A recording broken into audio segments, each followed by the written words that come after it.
भोपाल में गुरुवार को आजादी की 75वीं वर्षगांठ पर आयोजित अमृत महोत्सव में शामिल होने पहुंचे सीएम शिवराज सिंह चौहान ने शहीदों को नमन किया और अमृत महोत्सव का शुभारंभ किया। इस दौरान सीएम शिवराज ने देश के दुश्मनों को आगाज करते हुए कहा कि देश को कोई छेड़ेगा तो हम उसे छोड़ेंगे नहीं। भोपाल के शौर्य स्मारक में आयोजित कार्यक्रम में सीएम ने पुलिस जवानों का उत्साहवर्धन किया। सीएम ने कहा कि भारत आज इतना मजबूत हो चुका है कि भारत की ओर कोई आंख उठाकर नहीं देख सकता।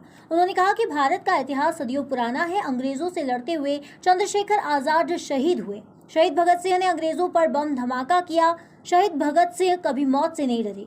हजारों क्रांतिकारियों ने आजादी के लिए अपनी जान दी है। सीएम ने अमृत महोत्सव के आयोजन के लिए प्रधानमंत्री नरेंद्र मोदी का धन्यवाद भी किया। निकले शहीदों की चिताओं पर लगेंगे हर बरस मेले, वतन पे मरने वालों का यही बाकी निशा होगा। और ये 100 स्मारक भी बनाए। मेरे बेटे बेटियों, आजादी 75 के अमृत महोत्सव के इस अवसर पर पूरे मध्य प्रदेश में जहां जहां हमारे शहीद हैं, या तो उनका जन्म स्थान है या उनका कर्म स्थान है, आज भी 400 से जगह 400 से ज्यादा स्थानों पर अमृत महोत्सव मनाया जा रहा है। साल भर अनेकों कार्यक्रम पूरे मध्य प्रदेश की धरती पर किए जाएंगे। पूजे न गए शहीद, पूजे न गए शहीद, तो फिर ये मंत्र कौन अपनाएगा? तोपों के मुंह से कौन अगर छातियां अपनी अड़ाएगा? चूमेगा फंदे कौन, चूमेगा फंदे कौन, गोलियां कौन बख्श पे खाएगा? अपने हाथों अपने मस्तक, फिर आगे कौन बढ़ाएगा? पूजे न गए शहीद, तो फिर ये बीज कहां से आएगा? धरती को मां कहकर माटी माथे से कौन लगाएगा? इसलिए शहीदों की पूजा तो होनी चाहिए। श्री कृष्ण सरल जी ने कहा था, मैं अमर शहीदों का चारण उनके यश गाया करता हूं, जो कर्ज राष्ट्र ने खाया है मैं उसे चुकाया करता हूं। अगर हम उनके प्रति श्रद्धा व्यक्त करते हैं तो उनका कर्ज है हमारे ऊपर। इस देश को स्वतंत्र कराने के लिए, आजाद कराने के लिए महात्मा गांधी जी के नेतृत्व में आज 1930 में दांडी मार्च शुरू हुआ। एक तरफ महात्मा गांधी के नेतृत्व में सत्याग्रह, अहिंसा जैसे अस्त्रों को लेके अहिंसक आंदोलन, और दूसरी तरफ गरज रहे थे नेताजी सुभाष चंद्र बोस जैसे हमारे अमर सेनानी, जिन्होंने सबसे पहले स्वतंत्र भारत की धरती पर मणिपुर में और अंडमान निकोबार में तिरंगा झंडा लहरा के भारत को स्वतंत्र करने का ऐलान कर दिया था। आजाद हिंद फौज का कमाल अलग। एक एक सेनानी के बारे में, एक एक क्रांतिकारी के बारे में अगर कहें तो घंटों लग जाएंगे। मुझे याद आता है चंद्रशेखर आजाद 15 साल के थे, भारत माता की जय बोलना अपराध था, लेकिन 15 साल के चंद्रशेखर बाल टोली के साथ निकल पड़े। भारत माता की जय, वंदे मातरम, पकड़ लिए गए, 15 बेत मारने की सजा सुनाई गई, शरीर का कपड़ा उतार दिया गया, उल्टे लिटाए गए, बेत उड़ता जल्लाद का, और सड़ाक से चंद्रशेखर आजाद की पीठ पे पड़ता, लेकिन बेत जैसे पीठ पे पड़ता चंद्रशेखर आजाद बोलते भारत माता की जय।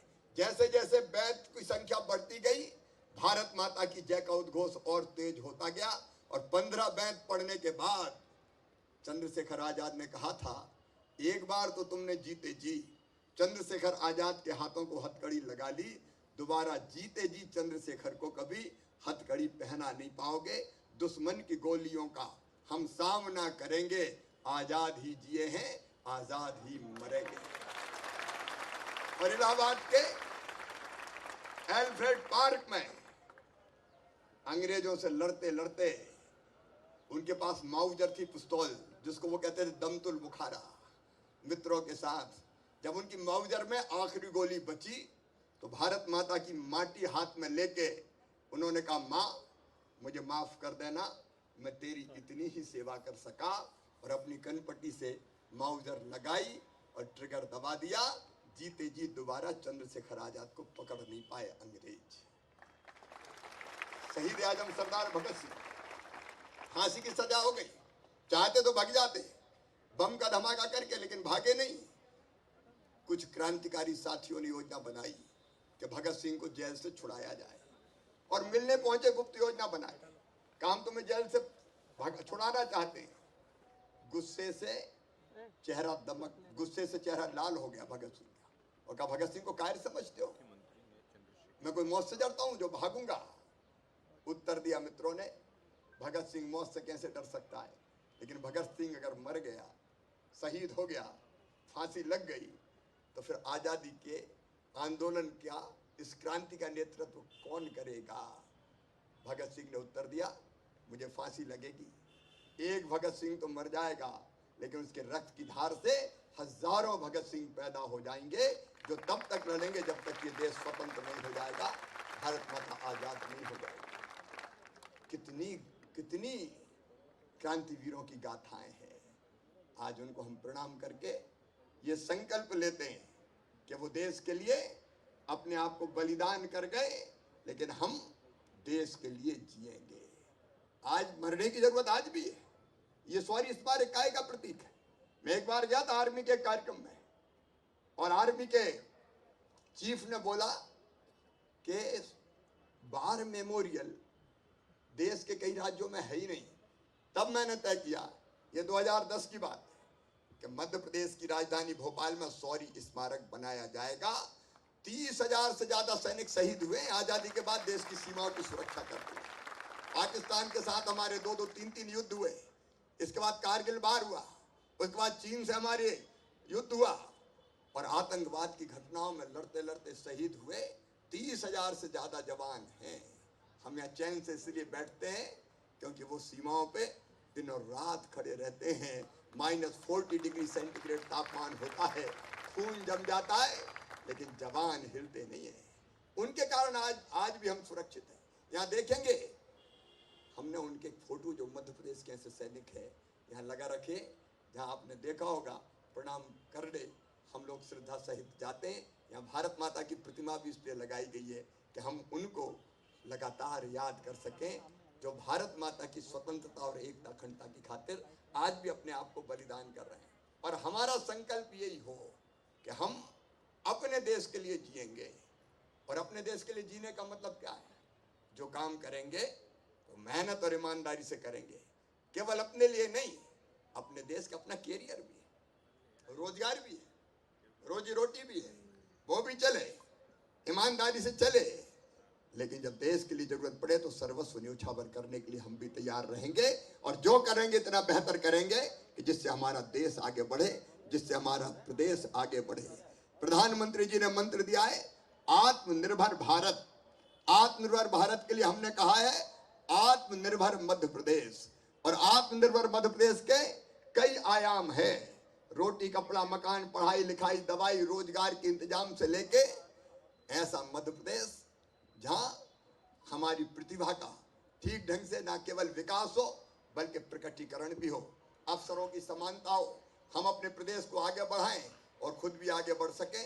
वैसे मध्य प्रदेश के निर्माण के लिए हम लोग कटिबद्ध हैं। आइए मेरे बेटा बेटियों, मेरे मित्रों, हम संकल्प लें कि जिन आदर्शों के लिए अपने आप को न्योछावर कर दिया शहीदों ने, क्रांतिकारियों ने, आजादी का नेतृत्व करने वाले महापुरुषों ने, चाहे वो महात्मा गांधी हो, चाहे वो सरदार वल्लभ भाई पटेल हो, और चाहे वो नेताजी सुभाष चंद्र बोस जैसे क्रांतिकारियों की श्रृंखला हो। मध्य प्रदेश में जितने भी क्रांतिकारियों के जन्म स्थान और कर्म स्थान है, उन सबका हम विकास कर रहे हैं। हर जगह उनकी स्मृति का में अलग अलग स्मारक बनाए जा रहे हैं। कई बन गए, और जरूरत पड़ेगी तो और बनाएंगे। लेकिन उनको स्मरण करते समय हम अपनी ड्यूटी और कर्तव्य का ठीक पालन करते हुए अपने देश और प्रदेश को आगे बढ़ाने का काम करेंगे। अपने लिए तो सब जीते हैं, कीट पतंगे भी जीते हैं, पशु पक्षी भी जीते हैं। अपने लिए जिए तो क्या जिए? जीता तो वास्तव में वो है जो औरों के लिए भी जीता है, देश के लिए जीता है, समाज के लिए जीता है। उसी का जीवन वास्तव में जीवन होता है। और वही है जिनको श्रद्धा के साथ प्रणाम किया जाता है। हम उनसे प्रेरणा लेके स्वयं भी ऐसा बनने का प्रयास करें।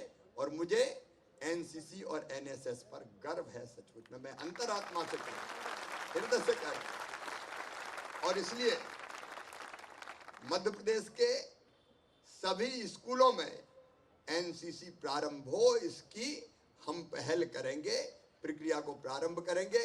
क्योंकि चरित्रवान, ईमानदार, देशभक्त, परिश्रमी, जिनके हृदय में केवल अपने लिए नहीं देश समाज के लिए कुछ करने की ललक होती है, तड़प होती है, ऐसे बच्चे अगर तैयार होते हैं तो एनसीसी और एनएसएस से होते हैं। मैं ऐसे सब बच्चों को आशीर्वाद देता हूं, मामा हूं आगे, खूब आगे बढ़ो, खूब प्रगति करो और याद रखो अपने लिए तो जीना है, भारत माता के लिए भी जीना है, अपने प्रदेश के लिए भी जीना है। आइए प्रधानमंत्री नरेंद्र मोदी जी जिस भारत के निर्माण के लिए दिन और रात एक किए हुए हैं, सचमुच में भारत को भगवान का वरदान है, वो एक अद्भुत भारत का निर्माण आज उन्होंने किया है। उनके संकल्प को पूरा करने के लिए हम भी अपनी तरफ से कोई कसर नहीं छोड़ेंगे और मध्य प्रदेश को आत्मनिर्भर बनाएंगे। आज आजादी 75 पर ये संकल्प हम सब लेंगे ना, तो दोनों हाथ ऊपर उठा के, दोनों मुट्ठी बांध के मेरे साथ बोलिए, भारत माता की, भारत माता की, भारत माता की।